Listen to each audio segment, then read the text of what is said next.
അതിക്രൂരമായ കൊലപാതകങ്ങളുടെ കഥ നമ്മൾ ധാരാളം കേട്ടിട്ടുണ്ട്, എപ്പോഴും കേൾക്കുന്നുമുണ്ട്. പക്ഷേ ചില സംഭവങ്ങൾ കേൾക്കുമ്പോൾ അത് അതിദാരുണമല്ല, അതിനേക്കാൾ ദാരുണമായി തോന്നും. അത്തരം ഒരു കൊലപാതകമാണ് മഹാരാഷ്ട്രയിലെ നാഗ്പൂരിൽ നടന്നത്. കൊല്ലപ്പെട്ടത് ചന്ദ്രാസെൻ എന്ന് പറയുന്ന ഒരു ചെറുപ്പക്കാരനാണ്.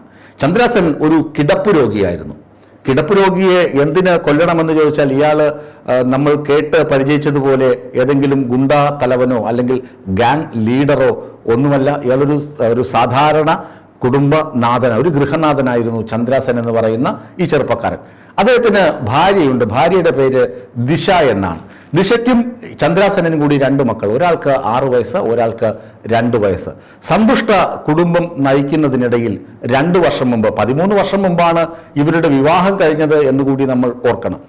അങ്ങനെ 6 വയസ്സും 2 വയസ്സുമുള്ള കുട്ടികൾ, ഇവരെ വളരെ സന്തോഷത്തോടുകൂടി കുടുംബജീവിതം മുന്നോട്ട് കൊണ്ടുപോകുന്നു. ആ അവസരത്തിൽ ഒരു അസുഖം ചന്ദ്രാസെനെ ബാധിക്കുന്നു. ചന്ദ്രാസെന് കിടപ്പ് രോഗിയായി മാറുന്നു. സ്ട്രോക്കോ മറ്റോ വന്ന് ചന്ദ്രാസെന് കിടപ്പ് രോഗിയാകുന്നു. അങ്ങനെ കുടുംബത്തിൻ്റെ വരുമാന മാർഗം നിലച്ചതോടുകൂടി ഭാര്യ ദിശ മറ്റ് ജോലിക്ക് ഇറങ്ങുന്നു, ജോലികൾ ചെയ്യാൻ പോകുന്നു. ദിശ അങ്ങനെ ജോലിക്ക് പോകുന്ന കൂട്ടത്തിൽ ഒരാളെ പരിചയപ്പെട്ടു. ആസിഫ് ഇസ്ലാം അൻസാരി എന്ന് പറയുന്ന ഒരു ചെറുപ്പക്കാരനെ ദിശ പരിചയപ്പെടുന്നു. ആ പരിചയം ആ സൗഹൃദം വളർന്ന് പ്രണയത്തിലേക്ക് എത്തുന്നു. ദിശയുടെ സാഹചര്യങ്ങളൊക്കെ ഈ അൻസാരി മനസ്സിലാക്കുന്നു, ദിശയെ സ്നേഹിക്കുന്നു. സ്നേഹം വഴിമാറി ഇല്ലീഗൽ റിലേഷനിലേക്ക് പോകുന്നു. ഇവർക്ക് ഒരുമിച്ച് ജീവിക്കണം, അതായത് ദിശയ്ക്കും അൻസാരിക്കും ഒരുമിച്ച് ജീവിക്കണം എന്ന ആഗ്രഹം മൊട്ടിടുന്നു. അതിന് ചന്ദ്രാസെനെ എങ്ങനെയെങ്കിലും ഒഴിവാക്കണം. ഇങ്ങനെ ഇവർ പ്ലാൻ ചെയ്യുന്ന അവസരത്തിലാണ് ചന്ദ്രാസെൻ തൻ്റെ ഭാര്യയുടെ വഴിവിട്ട പോക്കിനെ കുറിച്ച് നാട്ടുകാരിൽ നിന്നും സുഹൃത്തുക്കളിൽ നിന്നും അറിയാൻ ഇടയാകുന്നത്.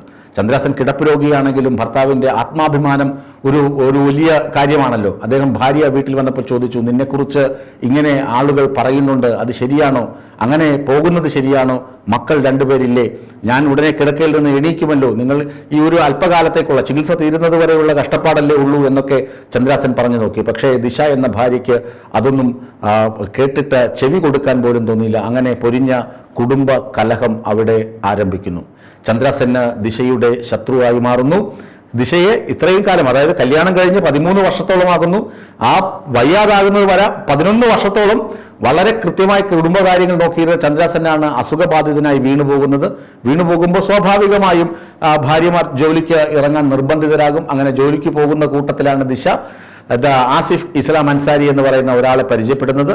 ആ പരിചയം പ്രണയത്തിലേക്ക് വഴിമാറുന്നു. പ്രണയം ഇല്ലീഗൽ റിലേഷനിലേക്ക് വഴിമാറുന്നു. ദിശ ചന്ദ്രസെനുമായിട്ട് പിണക്കത്തിലാകുന്നു, വഴക്കാകുന്നു. ചന്ദ്രസെനെ എങ്ങനെയെങ്കിലും കൊലപ്പെടുത്തണം. അങ്ങനെ കഴിഞ്ഞ ദിവസം രാത്രി പാവം ചന്ദ്രാസെന് ഭക്ഷണം കഴിച്ച് മരുന്നൊക്കെ കഴിച്ച് മക്കൾക്കൊപ്പം കിടന്ന് ഉറങ്ങുകയായിരുന്നു. ഈ സ്ത്രീ എന്ത് ചെയ്തു? ഇവരുടെ കാമുകനെ വിളിച്ചു വരുത്തി, അൻസാരിയെ വീട്ടിലേക്ക് വിളിച്ചു വരുത്തി വാതിൽ തുറന്നു കൊടുത്തു. എന്നിട്ട് ബെഡ്റൂമിൽ കടന്ന ഇരുവരും ചേർന്ന് പാവം ചന്ദ്രാസെനെ കൊലപ്പെടുത്തുകയായിരുന്നു. അൻസാരി തലയണ കൊണ്ട് ചന്ദ്രാസെനിന്റെ മുഖവും, അതായത് മൂക്കും വായുമൊക്കെ പൊത്തിപ്പിടിച്ചു.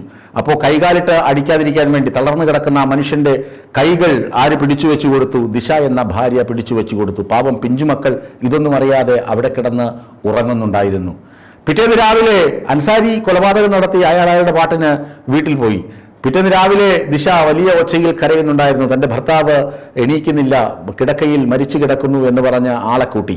ഇതുപോലെ സമാനമായ സംഭവം കഴിഞ്ഞ ദിവസം ആലപ്പുഴ ഓമനപ്പുഴയിൽ സംഭവിച്ചിരുന്നു. ഏഞ്ചൽ എന്ന 28-കാരിയെ അച്ഛൻ ജോസ്മോനും അതുപോലെ അമ്മ ജെസ്സി എന്ന സിന്ധുവും ചേർന്ന് കൊലപ്പെടുത്തി കട്ടിലിൽ കൊണ്ട് കിടത്തിയിട്ട് പിറ്റേ ദിവസം രാവിലെ അവർ അലമുറയിട്ട് കരഞ്ഞു, ഞങ്ങളുടെ മകൾ എണീക്കുന്നില്ല, എന്തോ പറ്റിയെന്ന്.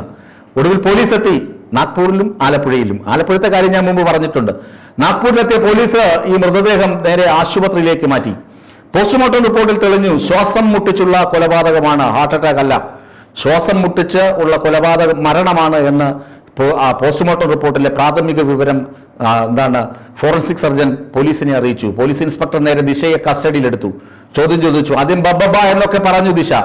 ഇല്ല, ഞാനൊന്നും പറഞ്ഞിട്ടില്ല, ഞങ്ങൾ തമ്മിൽ വലിയ സ്നേഹത്തിലായിരുന്നു. പക്ഷേ അദ്ദേഹം കിടപ്പ് രോഗിയായി ധാരാളം മരുന്നൊക്കെ കഴിക്കുന്നുണ്ട്, അതിന്റെ ഭാഗമായി ഹൃദയം പൊട്ടി മരിച്ചതായിരിക്കാം എന്നൊക്കെ ദിശ വായിട്ടലച്ചു നോക്കി, പൊട്ടിക്കരഞ്ഞു നോക്കി. പക്ഷെ പോലീസ് തിരിച്ചും മറിച്ചും ചോദിച്ചു, നിങ്ങളെക്കുറിച്ച് നാട്ടുകാർ പറയുന്നത് ഇങ്ങനെ അല്ലല്ലോ, നിങ്ങൾ കഴിഞ്ഞ 2 വർഷമായി ജോലിക്ക് പോകുന്നിടത്ത് വെച്ച് നിങ്ങൾ ഒരാളെ പരിചയപ്പെട്ടു, അയാളുമായി നിങ്ങൾക്ക് ഇല്ലീഗൽ റിലേഷൻ ഉണ്ട്, അയാൾ കഴിഞ്ഞ ദിവസവും നിങ്ങളുടെ വീട്ടിൽ വന്നു പോയത് കണ്ടവരുണ്ട്, രാത്രി വന്നു പോയത് കണ്ടവരുണ്ട് എന്നൊക്കെ പറഞ്ഞപ്പോൾ ദിശ അന്തം വിട്ടുപോയി പോലീസിന്റെ തെളിവെടുപ്പിനിടെ. പിന്നെ ദിശയെല്ലാം തത്ത പറയുന്നത് പോലെ പറഞ്ഞു ഭർത്താവിനെ കൊന്ന കാര്യം. അതാണ് ഞാൻ പറഞ്ഞത്, ഈ ചന്ദ്രാസെന്നെ പോലുള്ള ആളുകൾ മരിക്കുമ്പോൾ അതൊരു വലിയ മരണ വാർത്തയാകുന്നത്, കൊലപാതകം ദാരുണമാകുന്നത് ഇങ്ങനെയൊക്കെയാണ്.